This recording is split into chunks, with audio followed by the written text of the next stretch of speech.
Hello everyone! Today magluluto ako ng steam fish. Ang fish na lulutuin ko ay pampano fish. So, first step, naglagay ako ng salt.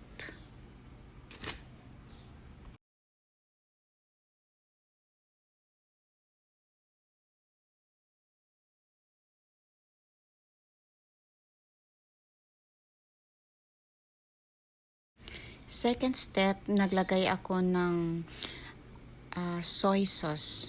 2 tablespoon of soy sauce.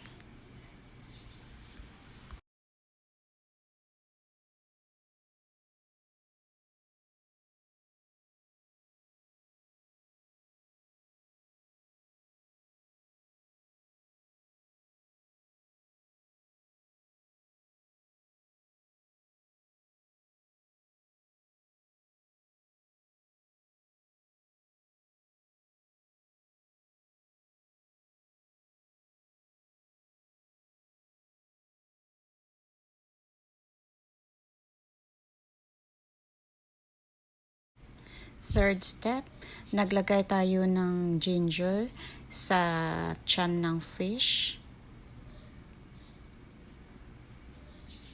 Mga 3 slice ng ginger.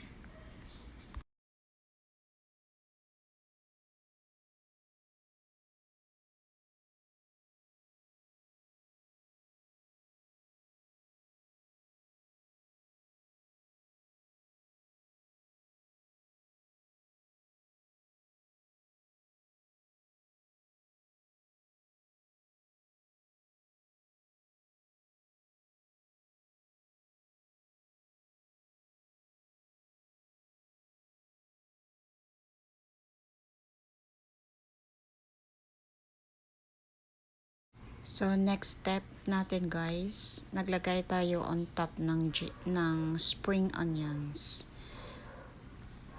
para dagdag aroma sa fish natin.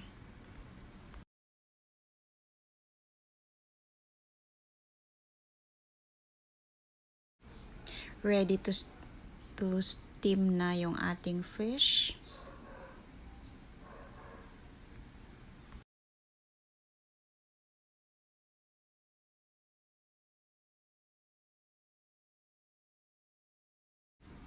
So, malapit na kukulo yung ating water. Ilalagay na natin sa kawali yung ating fish.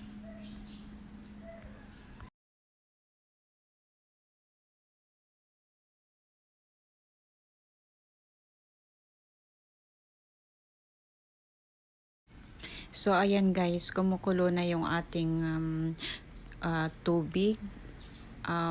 Magbilang na tayo ng 12 to 15 minutes para mag-cook yung ating fish.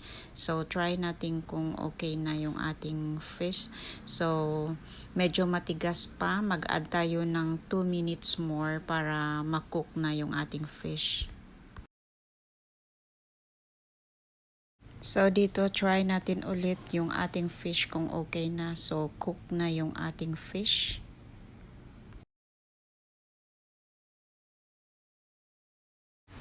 So, ito na guys yung ating finished product.